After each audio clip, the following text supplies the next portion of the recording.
नमस्कार दोस्तों, मैं हानि गोरे आप सभी का स्वागत करता हूं। आरटीआई के बाद वेस्टर्न रेलवे मुंबई जोन से आपका क्या कंपटीशन लेवल रहने वाला है, साथ के साथ आपको पीटी का तैयारी करना चाहिए या नहीं करना चाहिए, इन सारे मुख्य बातों पर पूरा विश्लेषण करेंगे। आप हमारे साथ अंत तक बने रहिए। अगर आप इस चैनल में नए हैं तो चैनल को सब्सक्राइब कर लीजिए और बेल आइकन को दबा दीजिए। दोस्तों, वीडियो को अंत तक देखिए क्योंकि ये आपके लिए बहुत ज़्यादा इंपॉर्टेंट है। खासकर जो पीटी का बात होगा ना, वो आपके लिए इंपॉर्टेंट होगा, क्योंकि इस टाइम से अगर आप पीटी का तैयारी करने लग जाते हैं तब जाके आप पीटी के लिए एकदम परफेक्ट तरीके से तैयारी कर पाएंगे। तो चलिए दोस्तों, हम चलते हैं वेस्टर्न रेलवे मुंबई में और आप वीडियो को पूरा देखिए, ठीक ना।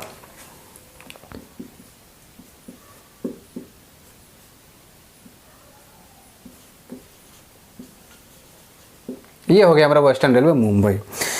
इसका जो एग्ज़ाम है दोस्तों वेस्टर्न रेलवे मुंबई का, इसका एग्ज़ाम हुआ था फेज़ 1 में। ये बहुत ज़्यादा इंपॉर्टेंट बन जाता है। अब ये जो हमारा वेस्टर्न रेलवे मुंबई है, यहाँ से हमारा टोटल जो वैकेंसी निकला हुआ है वह हमारा 10,734 और यहाँ पर टोटल जो अप्लाई किया गया है वह हमारा 9 लाख से ज़्यादा विद्यार्थियों के द्वारा अप्लाई किया गया। और यहाँ पर सीट जो हमारा लड़ाई है वो हमारा 90 से 92 है। यहाँ पर हम 90 को फोकस करते हुए चलेंगे क्योंकि हम पूरी को ही मानेंगे, तो इसको हम मिटा देते हैं 92 को, ठीक है। अब देखिए, ये हमारा नॉर्मल जानकारी है जो प्राप्त हो गया। आगे हमारा हो जाता है आरटीआई। तो देखिए, आरटीआई जो रिपोर्ट है ये हमारे द्वारा कहीं पर भी लगाया नहीं गया है। यह जो जानकारी है हम YouTube के माध्यम से ही प्राप्त किए हैं। अब YouTube के माध्यम से कहाँ से प्राप्त किया है ना, देखिए, पहले हम एवरीडे न्यूज़, उसके बाद टॉप तक, उसके बाद एमडी क्लासेस, उसके बाद 2-4 और चैनल है जिसमें आपका जगह नेताजी क्या है वो सब है, उतना हम बता नहीं सकते हैं अभी आपको। तो मतलब इस वीडियो में आपको जो मिलेगा, सब वीडियो का जितना भी हमने वीडियो देखे हुए हैं, लगभग 12 से 15 वीडियो, उसका निचोड़ देखने को मिलेगा। और पर्सनली जो हमें ऑथेंटिक लगता है, जो जेन्युइन बात है, हम वही सारा चीज़ यहाँ पर प्रस्तुत कर रहे हैं। तो वीडियो को आप लोग ध्यान से देखिएगा, आपको पता चल जाएगा कि यह वीडियो कितना महत्वपूर्ण वीडियो है और कितना मतलब आपके लिए महत्वपूर्ण सारी बातों को बताया गया है, ठीक है ना। तो वीडियो को आप एक बार देख लीजिए अंत तक। तो देखिए, यहाँ पर आरटीआई के अनुसार 50% विद्यार्थी प्रेजेंट है। कितना? 50%। यानी यहाँ पर सीट लड़ाई था 90, तो यहाँ पर आपका जाके 45 विद्यार्थी ने एग्ज़ाम दिया है पर सीट के पीछे। और ये जो 45 विद्यार्थी है एक सीट के लिए है, लेकिन यहाँ से 3 विद्यार्थी चुना जाएगा पीटी के लिए, क्योंकि पीटी में 3 गुना लेगा। तो मतलब 45 में 3 विद्यार्थी चुना जाएगा पीटी के लिए। यानी यहाँ पर हमारा पर सीट जो पीटी के लिए लड़ाई बन जाता है वो 15 विद्यार्थी ही बन जाता है। ये हमारा अभी का जानकारी बन जाता है।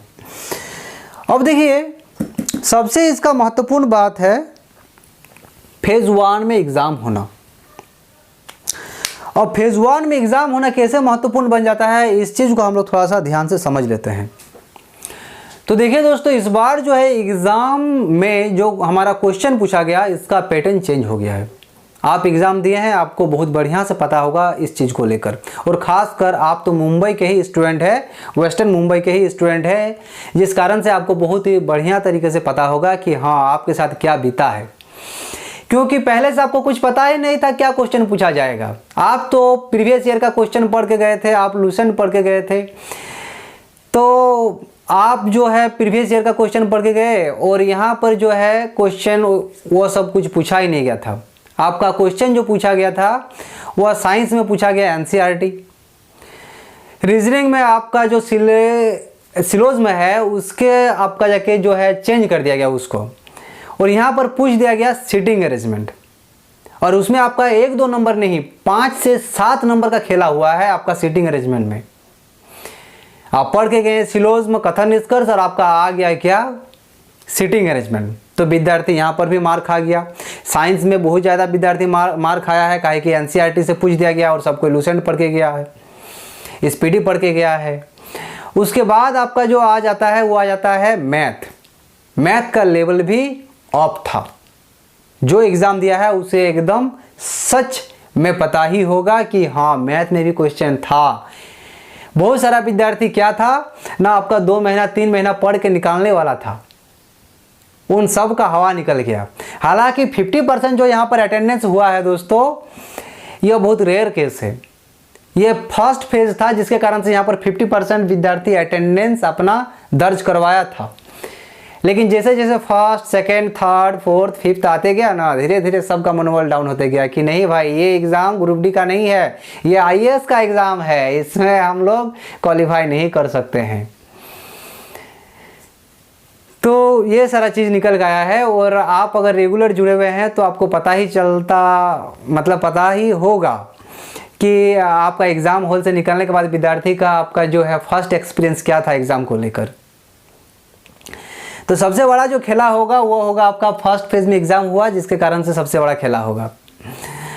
और दूसरा नंबर जो है आपका जगह सबसे सुरक्षित हम ये आपका वेस्टर्न रेलवे मुंबई को मानते हैं। उसके पीछे कारण है कि एक सीट पर 90 से 92 विद्यार्थी ही लड़ रहा है, यानी सबसे कम लड़ाई जो है वेस्टर्न रेलवे मुंबई में है। ऊपर से फर्स्ट फेज में एग्ज़ाम हो गया है। ये दो कारण जो है हमारा सबसे महत्वपूर्ण बनता है। बाकी जो है हम थोड़ा सा प्रीवियस ईयर कटअप को भी थोड़ा सा देख लेते हैं, उससे भी हमको थोड़ा सा आइडिया लग जाएगा कि क्या होने वाला है। तो देखिए 2018 में जो है हमारा ना 6087 वैकेंसी निकला हुआ था, जिसमें 15 लाख से ज़्यादा विद्यार्थियों ने अप्लाई किया था। देख रहे हैं 15 लाख और यहाँ पर 9 लाख थोड़ा बहुत कम होगा तो आधा हो जाता है। उसके बाद हमारा यहाँ पर सीट जो लड़ाई था 2018 में वो था 258, ठीक है, पर सीट। और अगर 50% यहाँ पर भी घटा देते हैं तो हमारा हो जाता है 229, ठीक है, पर सीट। और हम अगर पीटी के लिए करते तो यहाँ पर पीटी के लिए हम 9 विद्यार्थी और घटा देते हैं, जिसमें हमारा हो जाता है 40 विद्यार्थी पीटी के लिए लड़ रहा था। यहाँ पर 2018 में 40 विद्यार्थी लड़ रहा था, यहाँ पर हमारा 15 विद्यार्थी लड़ रहा है। ऊपर से 2018 में क्वेश्चन हल हुआ था, आप लूसन पढ़ के गए हैं, आप 6 महीने पहले से तैयार किए हुए हैं, आप 2 महीना पहले से तैयार किए हुए हैं, आप निकाल लिए हैं। और यहाँ पर आप अगर 6 महीना से तैयारी कर रहे थे या फिर आप 2 महीना 3 महीना तो छोड़िए दीजिए, 6 महीना से अगर कर रहे थे ना, तो यहाँ पर आप निकाल नहीं सकते हैं, क्योंकि एनसीईआरटी को पढ़ने में ही साल भर लग जाता है जो विद्यार्थी एकदम नया है। फिर उसके बाद आपका मैथ है, रीजनिंग है, उसके बाद जीएस जीके का तो बात ही हम नहीं कर रहे हैं। तो यहाँ पर 6 महीना से जो तैयारी कर रहा है उसका हवा टाइट है दोस्तों, एकदम हम आपको जेन्युइन बात बता रहे हैं। और यहाँ पर 6 महीना वाला विद्यार्थी भी निकाला है, आपको हम कंफर्म वाला बात बता रहे हैं, कोई इसमें आपका जगह त्रुटि नहीं है।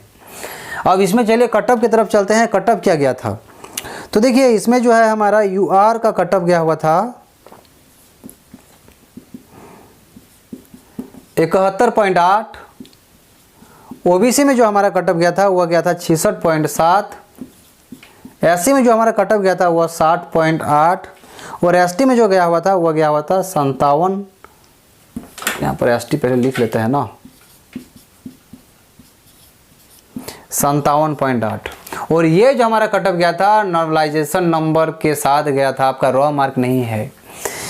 और अगले बार जो नॉर्मलाइजेशन हुआ था विद्यार्थी का 20-25 तक हमने देखे हैं, और हमने ऐसा एक भी विद्यार्थी नहीं देखे हैं जिसमें उसका 10 से 12 ना बढ़ा हो। हालांकि 10-12 हम कम ही बता रहे हैं, मेरे सामने जितना भी विद्यार्थी था सब का आपका जाके 14 से 15 बढ़ा था, लेकिन हम 2-4 नंबर फिर भी कम कर देते हैं, 10-12 ही पकड़ते हैं। तो अगले बार पीटी के लिए आपका जाके लड़ाई था 40 पर सीट पीटी में, और यहाँ पर आपका जाके पीटी नहीं, आपका जाके ये तो आपका फाइनल कटअप था, पीटी के लिए और 2-4 नंबर कम ही होगा। यहाँ पर हमारा कटअप गया हुआ था 71 नॉर्मलाइजेशन करके, और आपका जगह बिना नॉर्मलाइजेशन पकड़ते हैं तो हम मानते हैं 60 गया था जनरल में। ओबीसी में हम मानते हैं 56, 10 नंबर सब में माइनस करते हैं। यहाँ पर एससी में 50 और आपका जगह एसटी में 47 गया हुआ था, 47.8। इतना आपका रॉ मार्क गया हुआ था, ये समझ रहे हैं ना। अब देखिए हम, ये तो हमारा हो गया जो एकदम एक्चुअल डाटा पर आधारित था, इसमें कोई त्रुटि नहीं है, एकदम फैक्ट है। अब आगे हम देखते हैं कि इस बार आपको पीटी का तैयारी कितना नंबर पर करना चाहिए। तो आपका अगर देखिए यूआर से हैं आप, तो आपको 50 नंबर में पीटी का तैयारी करना चाहिए। हालांकि मैं कहूँगा 48 नंबर में ही पीटी का तैयारी कीजिए। हाँ, एक बात जेन्युइन है, हम 50 और 48 नंबर वाले को गारंटी के साथ नहीं बोल सकते कि आपका होगा ही, लेकिन इसमें होने का चांस बनेगा। कब होने का चांस बनेगा? जब आपका शिफ्ट में पूरा रेशियो निकाल के 45 ही आएगा, और आपके अलावा दूसरा शिफ्ट में जब आपका रेशियो निकाला गया, यानी दूसरा जो शिफ्ट में हुआ है उसका अगर रेशियो निकाला जाए, वहाँ पर अगर उसका 50 निकल जाता है तो आपका शिफ्ट वाइज भी 5 नंबर बढ़ता है। और आपका परसेंटाइल यहाँ पर होगा, तो परसेंटाइल करके अगर आपका 5 से 7 नंबर बढ़ जाता है तो आपका नंबर हो जाता है कितना? 57 नंबर। और 57 नंबर अगर हो जाता है तो सोचिए आप यहाँ पर निकाल सकते हैं। या फिर किसी का हो सकता है कि आपका इधर 12 नंबर या फिर 15 नंबर तो बढ़ ही सकता है। तो इस प्रकार से आपका होने का चांस बनता है, इसीलिए हम कह रहे हैं कि आपको पीटी का तैयारी करना चाहिए। अगर इसमें से मान लेते हैं 2-4 विद्यार्थी का भी होता है और वो अगर पीटी का तैयारी नहीं करता है और पीटी वो निकाल नहीं पा रहा, मतलब नहीं सक रहा है, बाय द वे किसी भी चांस से, थोड़ा भी चांस से अगर नहीं निकाल सका है, तो सोचिए वो कितना बड़ा मूर्ख वाला काम किया है। आप 1 साल 2 साल 3 साल तैयारी कर सकते हैं, तो क्या आप 1 महीना दौड़ नहीं सकते हैं? आप एकदम दौड़ सकते हैं। आपको दौड़ना चाहिए। अगर आपका 48-50 नंबर है तो भी दौड़ना चाहिए। अगर नहीं हुआ तो नहीं हुआ, लेकिन हो गया तो फिर आप सोचिए आपका पीटी भी क्लियर हो जाएगा। बस इसी चीज़ को देखते हुए हम बता रहे हैं कि आपका अगर 48 से 50 है तो आपका पीटी के लिए आपको सोचना नहीं चाहिए, आपको तैयारी करना चाहिए। और ओबीसी में अगर आप हैं तो आपका नंबर 47 या फिर 48 है तो आप पीटी का तैयारी कीजिए, जरूर कीजिए। एससी में आपका 44 है तो आप पीटी का तैयारी कीजिए। एसटी में आप 40 प्लस भी हैं तो आप पीटी का तैयारी कीजिए। हालांकि यहाँ पर 38 भी है तो आपको पीटी का तैयारी करना चाहिए, क्योंकि पीटी के लिए रिस्क नहीं लेना है, ठीक ना। तो चलिए दोस्तों, ये सारा विश्लेषण हमारा यहाँ पे समाप्त होता है। आशा करते हैं ये वीडियो आपको अच्छा लगा होगा। अगर ये वीडियो आपको अच्छा लगा है तो आप इस वीडियो को लाइक कीजिए, अपने दोस्तों को शेयर कर दीजिए। साथ के साथ अगर आप इस चैनल में नए हैं तो चैनल को सब्सक्राइब कर लीजिए और बेल आइकन को दबा दीजिए दोस्तों।